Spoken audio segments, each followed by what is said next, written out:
Assalamualaikum warahmatullahi wabarakatuh. Aizanul kiram, ashabu qanatu Majelis Ulama Indonesia. Sanuqadimu nasroh, al-khobarul waki bima identifikasi halian. Ma'akum Amanda Putri Mediani, identifikasi fil akhbari minha.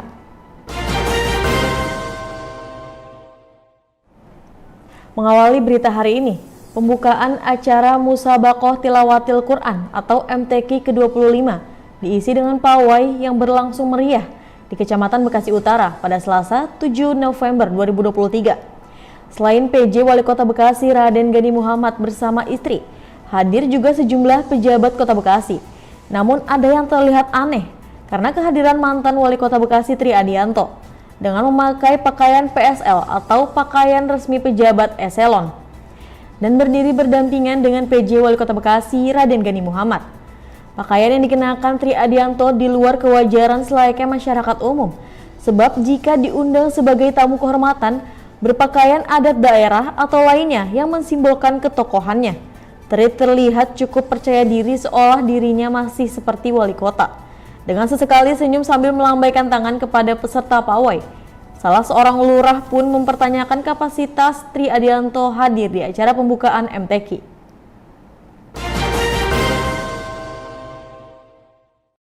Berita selanjutnya, pemerintah Kota Bekasi kembali menggelar lomba Musabaqah Tilawatil Quran atau MTQ untuk yang ke-25 dengan tema Bangun Generasi Quran yang Tangguh Menjadi Garda Terdepan Menuju Bekasi Ihsan pada Selasa 7 November 2023 pagi. Acara pembukaan lomba MTQ ini digelar di lapangan Perwira Kecamatan Bekasi Utara. Acara ini berlangsung pada 7 hingga 10 November 2023. Lomba MTQ yang ke-25 terdiri dari beberapa cabang lomba, diantaranya tilawah remaja, tilawah dewasa, qiraat sab'ah mujawwad yang digelar di lapangan Perwira. Lomba tafsir bahasa Arab, tafsir bahasa Inggris, tafsir bahasa Indonesia digelar di gedung PGRI Bekasi Utara. Lomba qiraat murotal anak, qiraat murotal remaja, qiraat murotal dewasa yang digelar di Masjid Baitur Rahman. Lomba MHQ 1 juz, lomba MHQ 5 juz, MHQ 10 juz digelar di Masjid Jami' Hasbi Allah. Peserta yang mengikuti perlombaan ada sekitar 220 orang. Peserta yang mengikuti perlombaan berasal dari 12 kecamatan di Kota Bekasi. Agus Harpasanjaya selaku Kepala Bagian Kesejahteraan Sosial Sekda Kota Bekasi berpesan kepada para peserta untuk belajar dengan sungguh-sungguh sehingga dapat dipertanggungjawabkan untuk nanti lebih baik lagi. Berita selanjutnya, Grand Wisata tempat ini sering dijadikan sebagai ajang balap liar. Kelompok balap liar seringkali terdiri dari pemuda, menyelenggarakan balapan tidak resmi di jalan-jalan umum, khususnya pada malam hari sekitar pukul 00.00 waktu Indonesia Barat. Mereka menggunakan kendaraan bermotor yang dimodifikasi secara ilegal untuk mencapai kecepatan tinggi. Terlepas dari bahaya fisik, balap liar juga mengganggu ketenangan warga yang tinggal di sekitar tempat-tempat balapan ilegal. Aksi ini juga membuat jalanan menjadi macet karena ditutup secara ilegal oleh orang-orang yang mengikuti aksi balap liar tersebut, dan tentu saja itu membuat warga geram atau kesal. Pihak berwenang telah mencoba untuk menindak pelaku balap liar. Ini melibatkan patroli polisi yang ditingkatkan dan penegak hukum yang lebih ketat terhadap kendaraan yang dimodifikasi secara ilegal. Namun upaya penegakan hukum seringkali terhambat oleh mobilitas kelompok balap liar dan kompleksitas mengendalikan peristiwa di jalan raya. Balap liar adalah masalah yang kompleks dan penanganannya memerlukan kerjasama antara pihak berwenang, masyarakat, dan pemain utama di industri otomotif. Tantangan utamanya adalah menjaga keamanan masyarakat dan mengurangi praktik balap liar di jalanan kota. Berita selanjutnya, dapur rumah milik Ibu Anis yang berada di Jalan Nurul Iman, Jaka Sampurna, Bekasi Barat, Kota Bekasi, hangus terbakar pada Kamis 2 November 2023 malam, sekitar pukul 20.15 waktu Indonesia Barat. Tetap bersama kami karena berita selengkapnya sesaat lagi.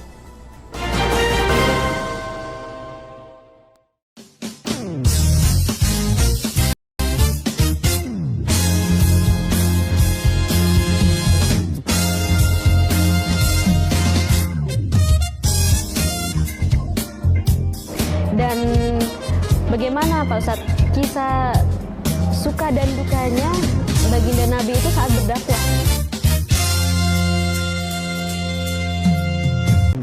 Tapi bagaimana berduka seorang muslim yang baik itu berbeda dengan berdukanya orang-orang yang tidak beriman gitu.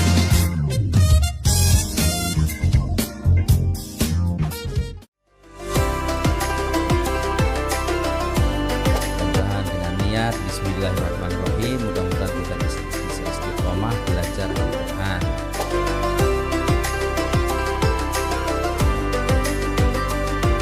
فمن أظلم ممن افترى على الله كذبا فضربنا على آذانهم في الكهف سنين عددا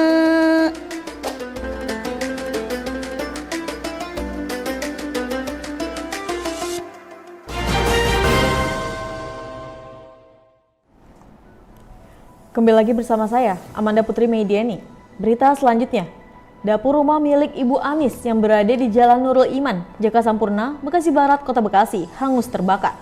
Pada Kamis, 2 November 2023 malam, sekitar pukul 20:15 waktu Indonesia Barat. Ketika itu dia lupa mematikan kompor saat ditinggal berwisata. Warga setempat mencium bau gosong dari rumah tersebut, tetapi menghiraukan karena kebetulan depan rumah Ibu Anis sedang membakar sampah. Ketika asap sudah mulai keluar dari rumah tersebut, beberapa warga baru sadar akan bau gosong yang tercium dan rumah sudah dalam keadaan penuh dengan asap. Melihat hal tersebut, beberapa warga mengetok-ngetok rumah tetapi tidak ada jawaban.